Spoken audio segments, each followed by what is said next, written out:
हर खबर पर होगी आपकी पकड़। डाउनलोड कीजिए एबीपी लाइव ऐप। नमस्कार, स्वागत है आपका एबीपी न्यूज में। आपके साथ मैं हूं अखिलेश आनंद। तो इस वक्त की सबसे बड़ी खबर पर लगातार हमारी नजर बनी हुई है। राजस्थान में सियासी संकट जारी है और इन सबके बीच एक बड़ा घटनाक्रम। कल बीजेपी में शामिल हो सकते हैं सचिन पायलट। जेपी नड्डा की मौजूदगी में पार्टी में शामिल हो सकते हैं, पार्टी की सदस्यता ले सकते हैं। यह सूत्रों के हवाले से बड़ी जानकारी निकलकर सामने आ रही है। अब यहां से अगर आप गौर करें तो ऐसा लगता है कि कुछ मध्य प्रदेश वाली तस्वीर ही राजस्थान में भी देखने को मिलेगी। वहां भी करीब करीब ऐसा ही नजर आया था। वहां पर ज्योतिरादित्य सिंधिया बागी हो गए थे, बाद में वो शामिल हो गए बीजेपी में, सरकार गिर गई। तो सवाल यह कि क्या यही होने जा रहा है राजस्थान में भी? एमपी की तरह राजस्थान सरकार भी जाएगी और उसके पीछे वजह कांग्रेस के ही शत्रप? यह एक बहुत बड़ा सवाल है।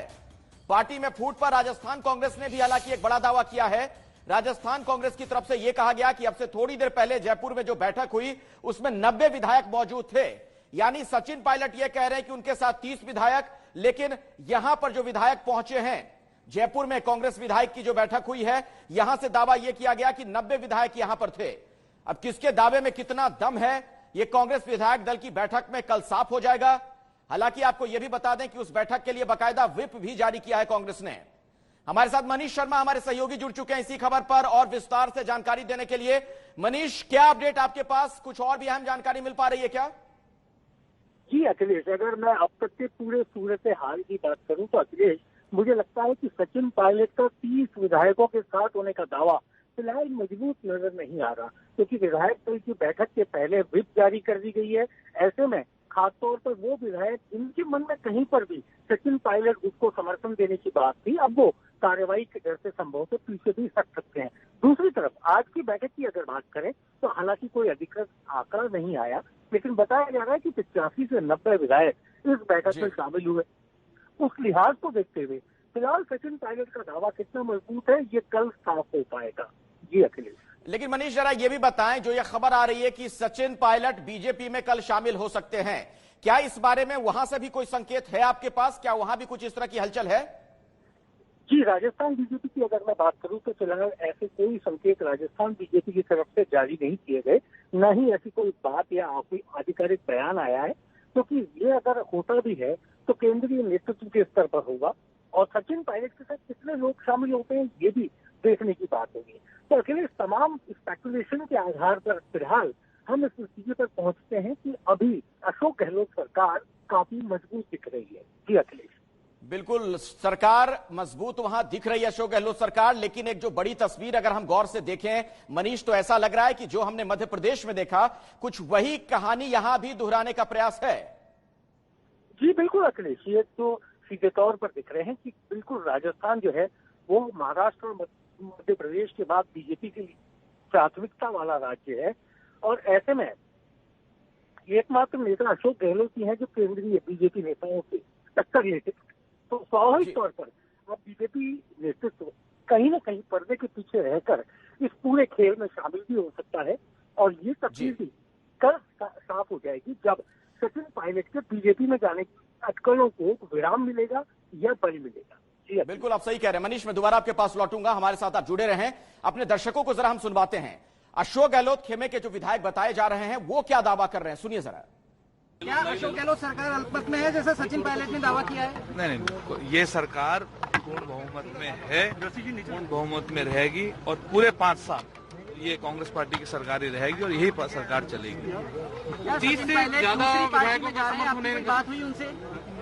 जी, क्या सचिन पायलट कहीं दूसरी पार्टी में जा रहे हैं? आपकी कोई बात हुई उनसे? वो कल विधायक दल की बैठक में नहीं आ रहे हैं। ऐसा है, आज की तारीख में सचिन पायलट जी राजस्थान सरकार में उप मुख्यमंत्री हैं और राजस्थान प्रदेश कांग्रेस कमेटी के अध्यक्ष हैं। और बतौर अध्यक्ष मैं भी पीढ़ी एक विधायक हूं और सेक्रेटरी हूं। बतौर विधायक और उप मुख्यमंत्री, बतौर सचिव और बतौर अध्यक्ष बात होना एक आम बात है और मेरी परसों भी बात हुई थी और बात होती रहती है। और इस समय जो आप बात बता रहे हैं ये बातें मीडिया के माध्यम से ही बातें आई हैं। मीडिया के माध्यम से तो बातें हमारे लिए भी आई थी। और रेबल का जो स्टेटमेंट है वो ऑफिशियल है। अब आप किसके साथ खड़े हैं? अगर सचिन पायलट रेबल करते हैं तो आप किसके साथ खड़े हैं? अगर ये ऑफिशियल स्टेटमेंट, ऑफिशियल है मैंने अभी प्रेस कॉन्फ्रेंस में भी कहा था और मैं फिर से दोहरा रहा हूँ कि आज जैसे हिंदुस्तान में कांग्रेस पार्टी है, बीजेपी पार्टी है, आपस में दोनों पार्टियां चुनाव लड़ती हैं, काफी बातें होती हैं, कहना सुनना होता है, लेकिन जब बात कोई राष्ट्र हित में आ जाती है या हिंदुस्तान के ऊपर आ जाती है तो सारी पार्टी एक हो जाती है और हम सब देश के सिपाही होते हैं। उसी तरह से कांग्रेस पार्टी के अंदर चाहे कांग्रेस हो, बीजेपी हो, बसपा हो, सपा हो, पार्टी के अंदर गुटबाजी हो सकती है, हर पार्टी में होती है। उसी प्रकार से कांग्रेस पार्टी के अंदर अगर कोई गुटबाजियां हैं, कुछ हैं, वो एक अलग बात है, लेकिन जब बात कांग्रेस पार्टी की आएगी, जब बात कांग्रेस पार्टी के झंडे की बात आएगी, then when it comes to the flag of the party, then first we are Congress party people and then we will follow any other leader. Sachin Pilot ji से बात हुई होगी आपकी इस बारे में? सचिन पायलट जी से बात आपकी होती रहती है? क्योंकि बात मेरी होती रहती है, लेकिन अभी इस विषय में मेरी कोई बात नहीं। नाराजगी थी कोई 2 दिन पहले जब आपकी बात हुई थी? कोई कांग्रेस पार्टी मैं समझता हूँ विश्व की सबसे बड़ी एक पार्टियों में से एक है। जब घर में 10 लोग होते हैं तो घर में भी 10 लोग होते हैं तो बर्तन बच जाते हैं, लेकिन घर की बात घर में सलट जाती है। तो कांग्रेस विश्व की सबसे बड़ी पार्टी, तो हो सकता है नाराजगियां होती हैं, बातें होती हैं और घर की घर में सलट जाती है। तो मनाने का प्रयास होना चाहिए, ये तो बात कहेंगे। लाले जी, नाराजगी इस हद तक होती है कि मैं तो विधायक दल की बैठक में नहीं आऊंगा, 30 मेरे साथ विधायक है। नाराजगी किस वजह से है, किस हद तक है, क्या नहीं है, तो ये वजह पायलट साहब ज्यादा बेहतर बता पाएंगे और माननीय मुख्यमंत्री जी बता पाएंगे। अगर वो ऐसा करते हैं तो आपकी क्या राय है as a party worker? As a party के एमएलए, पार्टी विधायक, कांग्रेस पार्टी ने टिकट दिया था, कांग्रेस पार्टी के टिकट पर चुनाव जीत के आए, कांग्रेस पार्टी के लिए चुनाव जीत के और कांग्रेस पार्टी के हम एक सच्चे सिपाही। पायलट साहब, अगर नाराज हैं तो क्या आपको लगता है पार्टी को उनसे बात करनी चाहिए, उन्हें मनाना चाहिए, ज्योतिरादित्य सिंधिया जैसा कुछ ना हो? 100%।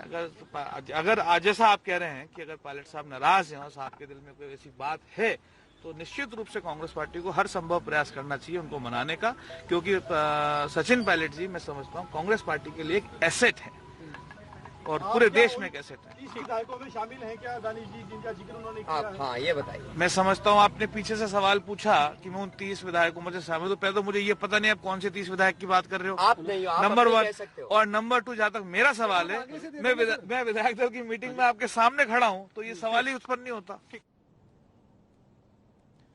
तो आपने सुना अशोक गहलोत समर्थक ये विधायक हैं, इन्होंने क्या कहा। और देखिए दलीय स्थिति क्या है राजस्थान विधानसभा की मौजूदा स्थिति। विधानसभा 200 की बहुमत के लिए 101 का आंकड़ा चाहिए, जो जादुई आंकड़ा हम जिसे कहते हैं। कांग्रेस के पास फिलहाल 107, बीजेपी के पास 72, अन्य के पास 21। लेकिन जो सचिन पायलट का दावा है उसके बाद ये स्थिति क्या हो जाती है, उस पर भी जरा गौर फरमाइए। कांग्रेस के पास 107, लेकिन पायलट गुट के पास अगर 30 है, जैसा कि सचिन पायलट ने दावा किया है, तो यह संख्या घटकर 77 पर पहुंच जाती है। लेकिन विधानसभा का जो गणित है वो भी देखिए आप किस तरीके से 200 से 170 पर आ जाएगा, और ऐसी स्थिति में 86 चाहिए होगा बहुमत के लिए। तो फिर कांग्रेस के पास ये आंकड़ा नजर नहीं आ रहा है और ना ही बीजेपी के पास वो आंकड़ा फिर होगा। सवाल फिर ऐसे में ये कि सरकार यहां कैसे बनेगी, किसी और की भी बनती है तो। ये बड़ा दिलचस्प हो चला है राजस्थान की राजनीति में। सवाल पहले तो ये कि क्या गहलोत सरकार संकट में है, क्या गहलोत सरकार गिर जाएगी, और अगर ऐसा होता है तो आने वाले दिनों में फिर क्या होगा, किसकी बनेगी सरकार। ये तमाम सवाल हैं, क्योंकि विधानसभा का जो गणित है वो बहुत उलझा हुआ। और कांग्रेस की दिक्कत यह है कि कांग्रेस की लड़ाई बीजेपी से तो है ही, अपने पार्टी के नेताओं से भी है।